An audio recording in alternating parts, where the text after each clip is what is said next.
Hello जी, क्या हाल चाल है। So welcome back to my channel. तो आज मैं आपको एक जापानीज़ मूवी जिसका नाम है पुलिसमैन एंड मी एक्सप्लेन करने वाली हूँ। ये एक हाई स्कूल गर्ल काको और एक हैंडसम पुलिसमैन कोटा की स्टोरी है, क्योंकि ये adult and minor love story है और जापान में एडल्ट एंड माइनर डेटिंग बिल्कुल भी अलाउड नहीं है। ऊपर से इन दोनों की शादी हो जाती है। तो चलिए देखते हैं कि दुनिया से छुप छुपा कर अपने रिलेशन को ये लोग कैसे बिल्डअप करते हैं।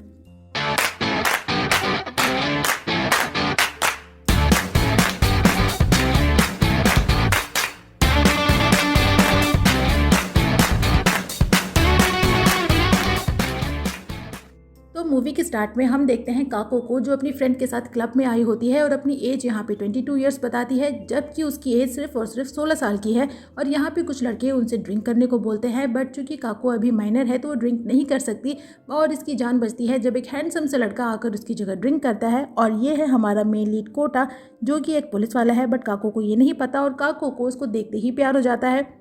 और वापस जाते टाइम वो कोता के बारे में और भी जानना चाहती है और कोता भी उसमें इंटरेस्टेड होता है, उससे आगे मिलना चाहता है। बट बातों बातों में काको गलती से उसे अपनी रियल एज बता देती है, जो जानने के बाद तो कोटा, जिसे अभी तक काको एक ड्रीम गर्ल लग रही थी, अचानक से बच्ची लगने लग जाती है और वो उसको तुरंत वापस जाने को बोलता है। बट काको उससे पूछती है कि क्या वो लोग आगे भी मिल सकते हैं, पर कोटा बोलता है कि क्या वो पागल होगी है, एक माइनर और एडल्ट डेट नहीं कर सकते हैं, ऊपर से वो एक पब्लिक सर्वेंट है। तो काको वहां से भाग जाती है। पर एक सुनसान गली में उसे कुछ लड़के मिल जाते हैं जो उसे तंग करना शुरू करते हैं और उन्हीं लड़कों के साथ काको का एक क्लासमेट भी होता है जिसका नाम है ओकामी, बट वो भी उन लड़कों को नहीं रोकता। दरअसल ओकामी इन बदमाश लड़कों के साथ रहता है, जिसकी वजह से हर बार स्कूल से सस्पेंडेड होता है और पुलिस के भी चक्कर लगाने पड़ते हैं। और तभी वहां पे आता है कोता, जो ओकामी को पहचानता है और उसे डांटता है कि वो फिर से इन लड़कों के साथ रहने लगा। और फिर यहाँ पे पकड़ा पकड़ाई वाली लड़ाई चालू हो जाती है और ओकामी कोता को मारने वाला होता है, बट तभी बीच में काको आ जाती है और चोट उसे लग जाती है। नेक्स्ट सीन में कोता को देखते हैं हॉस्पिटल में, जो काको के पेरेंट्स को सॉरी बोलता है क्योंकि वो उनकी लड़की के साथ था बट उसे प्रोटेक्ट नहीं कर पाया। तो काको के फादर पूछते हैं कि क्या वो काको का बॉयफ्रेंड है, बट कोता सीधा मना करता है। तो काको के फादर बोलते हैं कि तो फिर ठीक है, जैसे कि अगर वो बॉयफ्रेंड होता तो उसका सर ही फोड़ देते कि बेटी को तो प्रोटेक्ट कर नहीं पाए, बड़े आए बॉयफ्रेंड बनने वाले। उसके बाद काको के पेरेंट्स वहाँ से चले जाते हैं और कोता वहीं हॉस्पिटल में काको के साथ रुकता है। और जब काको उठती है तो कोता से पूछती है कि क्या वो पुलिस वाला है, वो तो बड़ा ही कूल है। और कोता उससे पूछता है कि वो इतनी लापरवाह कैसे हो सकती है, वो उसके लिए परेशान हो गया था और बताता है कि कल रात उसे नहीं पता था कि काको सिर्फ 16 साल की है, इसीलिए उसने उसे डेट पे चलने को पूछ लिया, बट अब वो उसके साथ डेट पे नहीं जा सकता है। और ये सुनने के बाद काको सैड हो जाती है और कोता को वापस जाने को बोलती है। बट वापस जाने से पहले कोता उससे पूछता है कि क्या वो उससे शादी करेगी। और ये सुनने के बाद तो मेरा रिएक्शन था कि ये आदमी पागल है। और काको उससे पूछती है कि क्या उसके सर पे चोट वोट लगी है जो उसे बिना सर पैर की बातें कर रहा है, बट कोता बोलता है कि नहीं नहीं, वो अपने पूरे होशो हवास में ये सवाल पूछ रहा है। और नेक्स्ट डे काको आती है अपने स्कूल और यहाँ हम मिलते हैं उसके दो बेस्ट फ्रेंड्स मीका और जीरो से। और हमें पता चलता है कि ओकामी ज़्यादातर प्रोबेशन पे ही रहता है अपनी गलत हरकतों और उन बॉयज़ गैंग की वजह से। और फिर देखते हैं कोता को, जो आया होता है काको के घर और काको के पेरेंट्स से पूछता है काको से शादी करने के लिए, क्योंकि वो उसको प्रोटेक्ट करना चाहता है। तो काको के फादर बोलते हैं कि क्या वो पागल हो गया है, उनकी लड़की सिर्फ 16 साल की है। और फिर उससे उसकी एज पूछते हैं तो कोता अपनी एज 26 ईयर्स बताता है, जिस पे काको के डैड और भड़क जाते हैं। बोलते हैं कि कोता बोलता है कि वो उनकी बेटी को प्रोटेक्ट करना चाहता है, बट एक्चुअल में उसके इरादे ही गलत हैं। पर कोता बोलता है कि वो समझ सकता है कि ये सब कुछ अजीब है, बट फिर भी वो काको को प्रोटेक्ट करना चाहता है और इसीलिए उसे शादी करना चाहता है। अरे भाई, तो किसी को प्रोटेक्ट करने के लिए क्या तुम उससे शादी कर लोगे। वापस जाते टाइम वो काको से इस सैटरडे उसके साथ कहीं बाहर चलने को पूछता है, बट काको बोलती है कि ऐसा थोड़ी होता है, पहले प्यार होता है, फिर डेट पे जाते हैं, तब प्रपोजल होता है किसी बढ़िया से और अच्छे से रेस्टोरेंट में या फिर फेरीवेल पे। और कोता उसके इनोसेंस पे हंसता है और पूछता है कि वो आ रही है या नहीं। अरे भाई, वही कैसे नहीं आएगी। और काको की खुशी का तो कोई ठिकाना ही नहीं होता, कहाँ तो उसका क्रश अभी तक उसके साथ डेट पे भी नहीं जाना चाहता था और अब सीधा उससे शादी हो रही है। फिर काको को उसकी मॉम से बातें करते देखते हैं और मॉम बताती हैं कि उनका फर्स्ट लव भी एक पुलिसमैन था और सिर्फ उसे यूनिफॉर्म में देखने के लिए वो पूरे शहर में घूमा करती थी। और काको से पूछती हैं कि क्या वो कोता को लाइक करती है। तो काको हाँ बोलती है और मॉम से उनका ओपिनियन जानना चाहती है। तो मॉम बोलती हैं कि वो उन दोनों की शादी के लिए रेडी हैं, उनके लिए यही काफ़ी है कि उनकी बेटी का लाइफ पार्टनर बिल्कुल उन्हीं की तरह उनकी बेटी को प्रोटेक्ट करे और उसकी केयर करे। वहीं कोता अपने चीफ को सारी बात बताता है और चीफ उसे बचपन से जानते हैं, इसीलिए वो समझते हैं कि कोता काको से शादी क्यों करना चाहता है और वो बोलते हैं कि वो इस बारे में डिपार्टमेंट को इन्फॉर्म कर देंगे। दरअसल जापान में माइनर एंड अडल्ट डेटिंग के लिए बहुत सारे रिस्ट्रिक्शंस हैं, इसीलिए कोता पहले ही अपने डिपार्टमेंट को इन्फॉर्म कर देना चाहता था। फिर हम काको एंड कोता को देखते हैं एक रेस्टोरेंट में और काको उससे पूछती है कि वो उससे अचानक से शादी क्यों करना चाहता है, वो लोग नॉर्मली भी तो मिल सकते थे, क्या वो उसे लाइक करने लगा है। तो कोता बोलता है कि वो एक पुलिस वाला है और वो ऐसे ही किसी हाई स्कूल गर्ल को डेट नहीं कर सकता क्योंकि इसे क्राइम कंसिडर किया जाएगा और इसमें सबसे ज़्यादा हर्ट काको ही होगी और फिर दोनों एक दूसरे से मिल भी नहीं पाएंगे और मिल नहीं पाएंगे तो काको से प्रोटेक्ट कैसे करेगा, इसीलिए शादी ही कर लो। उसके बाद कोता और काको के डैड को देखते हैं ड्रिंक करते हुए और वो कोता से पूछते हैं कि क्या उसके पेरेंट्स ने शादी के लिए अलाउ कर दिया है, जिस पे कोता बताता है कि उसके पेरेंट्स अब इस दुनिया में नहीं है, सिर्फ उसकी एक बड़ी बहन है जो शादी करके यूएस में सेटल है और वो इसके लिए रेडी है। तो काको के डैड बोलते हैं कि उनकी लड़की बहुत ही चेयरफुल है और उसकी स्माइल का एक रीज़न कोता भी है, इसीलिए वो उसको हमेशा खुश रखे और उनकी एक रिक्वेस्ट होती है कि वो कोता को एक जोर का पंच मारना चाहते हैं। अब भाई डैड है तो इतना तो मांग ही सकते हैं और कोता भी खुशी खुशी उनकी फरमाइश को पूरी करता है, बट डैड का पंच तो इतना तगड़ा था कि मैं क्या ही बोलूँ। फिर वो बोलते हैं कि अगर उनकी बेटी को ज़रा से भी तकलीफ हुई तो वो कोता को जान से मार डालेंगे और बताते हैं कि भले ही दोनों की शादी हो जाए बट काको अभी भी एक हाई स्कूल स्टूडेंट है और एक हाई स्कूल स्टूडेंट प्रेग्नेंट अच्छी नहीं लगती है, इस बात का वो ध्यान रखे और कोता भी जी पापा जी बोलकर मान जाता है। फिर काको और कोता को देखते हैं फेरीविल में और कोता बहुत ही नर्वस होता है। प्रपोजल चाहे जैसे भी करो आदमी नर्वस जरूर होता है और फिर बहुत हिम्मत करके वो काको को बोलता है कि वो उसको हमेशा प्रोटेक्ट करेगा और फिर उसे मैरिज रिंग देता है और काको की खुशी का तो कोई ठिकाना ही नहीं होता। और नेक्स्ट डे वो अपनी फ्रेंड मीका को अपनी शादी के बारे में बताती है और बाकी लोगों से अपनी शादी को सीक्रेट रखने के लिए अपनी रिंग को नेकलेस की तरह पहनती है और ऐसे ही दोनों की शादी हो जाती है। शादी मूवी में दिखाई नहीं गई है और काको और कोता दोनों एक साथ रहते हैं और काको बहुत ही खुश होती है और पूरे घर और कोता का अच्छे से ध्यान रखती है। उसे तो इस शादी से बहुत सी उम्मीदें हैं बट कोता के लिए वो एक हाई स्कूल स्टूडेंट है, प्लस उसने उसके डैड से प्रॉमिस भी किया है, बेचारी को एक किस भी नहीं मिल पाती।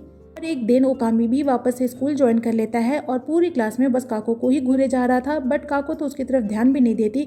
और एक दिन वो आती है कोता के स्टेशन उसके लिए लंच लेकर बट कोता वहाँ पे नहीं होता है तो चीफ उसे कोता की एक पिक्चर दिखाते हैं जब वो हाई स्कूल में था और काको उस पिक्चर को अपने मोबाइल फ़ोन का वॉलपेपर बना लेती है और चीफ बताते हैं कि पहले वो भी बहुत ही मिस्चीवियस था बट उसके डैड के डेथ के बाद से वो बिल्कुल बदल गया और बताते हैं कि 10 साल पहले शहर में सीरियल किलिंग्स हो रही थी और कोता के डैड उस किलर को पकड़ने ही वाले थे बट वो उन्हें चाकू मारकर भाग गया, जिसके बाद कोता के डैड की डेथ हो गई और तब से कोता भी अपने डैड की तरह एक पुलिस वाला बनना चाहता था। और काको को इसके बारे में कुछ भी नहीं पता होता तो उसे लगता है कि वो कोता से बहुत दूर है, वो उसके बारे में कुछ भी नहीं जानती। एक दिन काको शॉपिंग करके आ रही थी और उसे मिलता है ओकामी जो कि अपने पार्ट टाइम जॉब पे था और काको पहले उसे देखकर थोड़ा डरती है बट ओकामी उसे सॉरी बोलता है लास्ट टाइम के लिए और कहता है कि उसे जानबूझ के हर्ट नहीं करना चाहता था और काको भी उसे माफ कर देती है। लेकिन तभी उसकी नजर पड़ती है कोता पे जो कि अपनी एक फीमेल कलीग के साथ कहीं जा रहा था और काको सीधा आती है दोनों के पास और इतना छुप छुपा कर आती है कि कोई भी ना पहचाने और दोनों से पूछती है कि क्या वो दोनों डेट पे हैं बट कोता उसे पहचान लेता है। और तभी वहाँ आता है ओकामी और कोता उससे पूछता है कि वो यहाँ पे क्या कर रहा है और काको से पूछता है कि क्या वो ठीक है या उसे ओकामी ने कहीं हर्ट किया है। और यहाँ ओकामी और कोता के बीच में बहस होने लग जाती है और काको बताती है कि वो बिल्कुल ठीक है और ओकामी ने उसे कुछ भी नहीं किया, जिसके बाद कोता वहाँ से चला जाता है और ओकामी भी काको को थैंक यू बोलकर वहाँ से चला जाता है। और शाम को कोता काको को बोलता है कि वो ओकामी से दूर रहे और अगर किसी तरीके का कोई डेंजर हो तो वो सीधा पुलिस को कांटेक्ट करे। तो काको बोलती है कि ओकामी से उसे कोई डेंजर नहीं है बट कोता बोलता है कि अभी काको को लोगों को पहचानना नहीं आता और ये सुनकर काको नाराज हो जाती है और बोलती है कि वो सिर्फ पुलिस वालों की तरह सोचता है, उसकी नज़र में वो एक हाई स्कूल स्टूडेंट है और ओकामी एक बैड बॉय, इसके अलावा उसे और कुछ नहीं दिखता और नाराज होकर वहाँ से चली जाती है। लेकिन बाद में दोनों एक दूसरे को सॉरी बोलते हैं और पैचअप कर लेते हैं। नेक्स्ट डे स्कूल में स्कूल फेस्टिवल अनाउंस होती है बट ओकामी को इसमें कोई इंटरेस्ट नहीं होता तो वो वहाँ से चला जाता है और काको एंड फ्रेंड को कॉस्ट्यूम डिजाइनिंग का काम मिलता है। हालांकि काको चाहती थी कि ओकामी भी फेस्टिवल में हिस्सा ले ताकि वो लोगों से घुले मिले बट ओकामी का तो इसमें कोई इंटरेस्ट ही नहीं होता। वहीं ओकामी को देखते हैं जो अपने लिए पार्ट टाइम जॉब ढूंढ रहा था और तभी उसके पास आता है कोता जो उसके चेहरे पे चोट के निशान देखता है तो पूछता है कि क्या वो ट्रबल में है बट ओकामी उसे कुछ भी नहीं बताता क्योंकि उसे लगता है कि पुलिस नकारा होती है। फिर ओकामी को उसके घर पे देखते हैं जहां वो उसकी मॉम के साथ रहता है और उसकी मॉम का एक शराबी बॉयफ्रेंड है जो आए दिन उसकी मॉम से पैसे मांगता है और उनसे लड़ाइयाँ करता है और ये भी एक रीज़न हो सकता है ओकामी के उन बैड बॉयज़ के साथ रहने का ताकि वो पैसे कमा सके और एक दिन अपनी मॉम को और खुद को उस आदमी के चंगुल से छुड़ा सके। काको को देखते हैं जो कोता को अपने स्कूल फेस्टिवल में इनवाइट करती है और बोलती है कि वो एक बार उसके साथ स्कूल यूनिफॉर्म में डेट पे जाना चाहती है। और कोता बोलता है कि ये तो पॉसिबल नहीं है जी, और शावर लेने चला जाता है। और बेचारी काको उसके खाली यूनिफॉर्म को ही हक करने लग जाती है। और तभी वापस आता है कोता और पूछता है कि वो क्या कर रही है, और फिर उस यूनिफॉर्म को पहनता है और बोलता है कि खाली यूनिफॉर्म को हक करने से तो अच्छा है कि आप बॉडी के साथ हक करें। और फिर दोनों एक दूसरे को हक करते हैं। वैसे ये सीन मेरा पर्सनल फेवरेट था, मुझे बहुत क्यूट लगा। और काको उससे पूछती है कि क्या वो पुलिसमैन अपने फादर के चलते बना, और ये सुनकर कोता सैड हो जाता है और वहाँ से चला जाता है।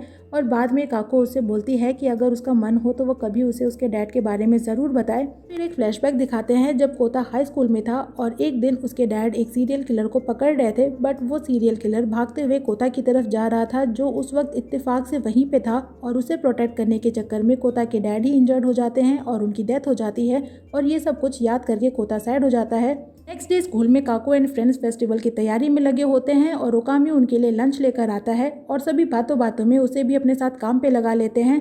फिर चारों को देखते हैं लंच करते हुए और ओकामी उनके साथ अच्छा फील करता है। और स्कूल के बाद काको उसे अपना स्कार दिखाती है जो उसी की वजह से हुई थी और बोलती है कि उसका स्कार ऑलमोस्ट खत्म होने को है, तो ओकामी अब गिल्ट में ना रहे और उससे फ्रेंडशिप करने को बोलती है। और ओकामी भी उसकी फ्रेंडशिप को एक्सेप्ट कर लेता है। ऐसे ही ओकामी अपनी लाइफ में फ्रेंड्स एंड फ्रेंडशिप के मायने समझता है, सबके साथ अच्छा टाइम स्पेंड करता है और धीरे धीरे उन बैड बॉयज के साथ रहना भी छोड़ देता है। और एक दिन कोता आता है काको से मिलने स्कूल में और काको उसे अपने फेस्टिवल की तैयारियों के बारे में बताती है और पूछती है कि वो कई बार ओकामी के चेहरे पे चोट के निशान देखती है, क्या पुलिस को उसके बारे में कुछ पता है। और कोता बोलता है कि अगर उसे पता भी होगा तो भी वो उसे नहीं बताएगा क्योंकि वो एक पब्लिक सर्वेंट है। बट काको बोलती है कि वो दोनों मैरिड हैं तो दोनों के बीच में काहे की सीक्रेट। बट फिर भी कोता उसे आउटसाइडर बोलता है और ये बात काको को बुरी लगती है और वो वापस क्लास में जाने लगती है। बट कोता उसे बोलता है कि वो इन मामलों में ज़्यादा ना पड़े और सब कुछ पुलिस पे छोड़ दे। तो काको उसे हक कर लेती है और बोलती है कि कभी तो वो अपनी पुलिस वाली आइडेंटिटी से बाहर आए। वो उसे कुछ भी बात नहीं बताता है, यहाँ तक कि उसने उसे अपने डैड के बारे में भी नहीं बताया।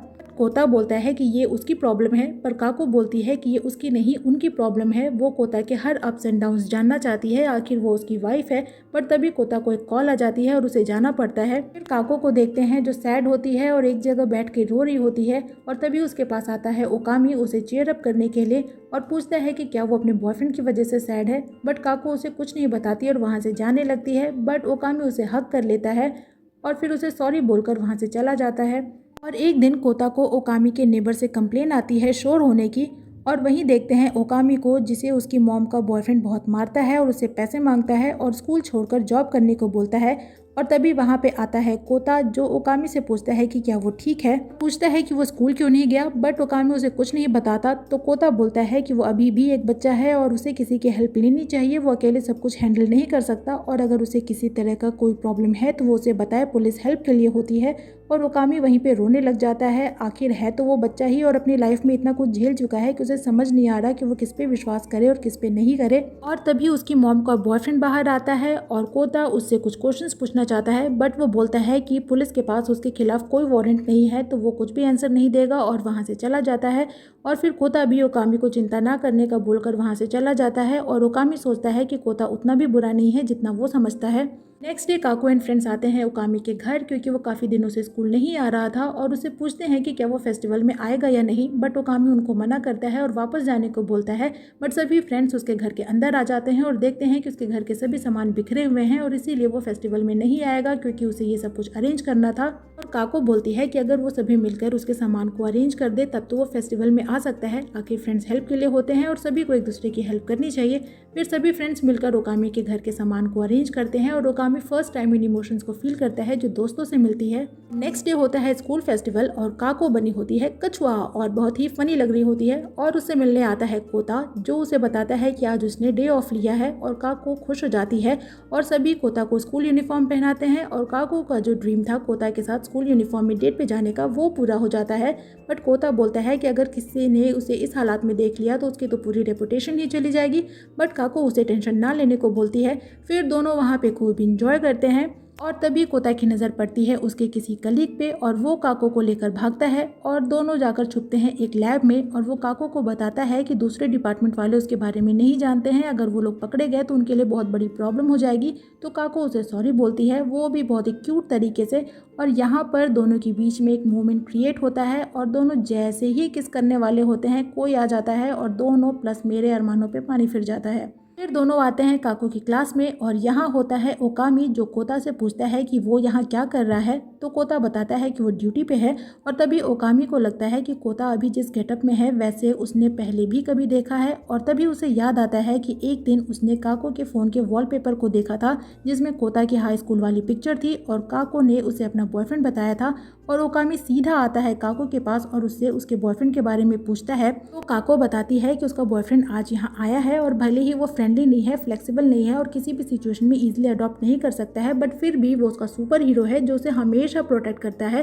और तभी उसे एक कॉल आ जाती है और वो वहाँ से चली जाती है। और ओकामी आता है कोता के पास और पूछता है कि क्या उसका जुड़वा भाई है जो कुंभ के मेले में बिछड़ गया था, बट कोता मना करता है। और तभी वो लोग देखते हैं उन बदमाश लड़कों को जिनके साथ ओकामी पहले रहा करता था। वो लोग काको को तंग कर रहे थे और जब तक ओकामी और कोता वहाँ पे पहुँचते वो लोग काको को अपने साथ ले जाते हैं। और कोता ओकामी से उन लड़कों के मीटिंग पॉइंट के बारे में पता करके सीधा एक क्लब में आता है और ओकामी भी उसके पीछे पीछे आता है। हालांकि कोता उसे अंदर जाने को मना करता है, बट ओकामी के इंसिस्ट करने के चलते वो उसे अंदर लेकर आता है और अपने प्लान के अकॉर्डिंग वो ओकामी के बदले काको को एक्सचेंज करने को बोलता है। बट तभी एक लड़के को कोता पे शक हो जाता है और वो उसे पहचान लेता है। और वहाँ क्लब के बाहर पुलिस भी आ चुकी होती है जो कोता के सिग्नल का वेट कर रही होती है। और उन लड़कों को काको की आईडी मिलती है और वो देखते हैं कि कोता और काको का सरनेम सेम है, जिसके बाद वहाँ पकड़ा पकड़ाई वाली लड़ाई चालू हो जाती है। और ओकामी तो सबको छोड़कर कोता के पीछे ही पड़ जाता है कि क्या काको उसकी बहन है या उसने उससे शादी की है। तो कोता बोलता है कि यार सिचुएशन तो देखो, बट ओकामी तो कोता से ही लड़ने लग जाता है कि उसकी वजह से काको सैड रहती है और फिर पूछता है कि उसने काको को ही क्यों चुना। तो कोता बोलता है कि यार ऑब्वियस सी बात है क्योंकि वो उसे लाइक करता है। तभी एक लड़का ओकामी को चाकू से स्टैब करने वाला होता है, बट ओकामी वहां से हट जाता है और इससे पहले कि चाकू काको को लगता कोता बीच में आ जाता है और चाकू उसे लग जाती है। और तभी वहां पे पुलिस आकर सबको पकड़ लेती है।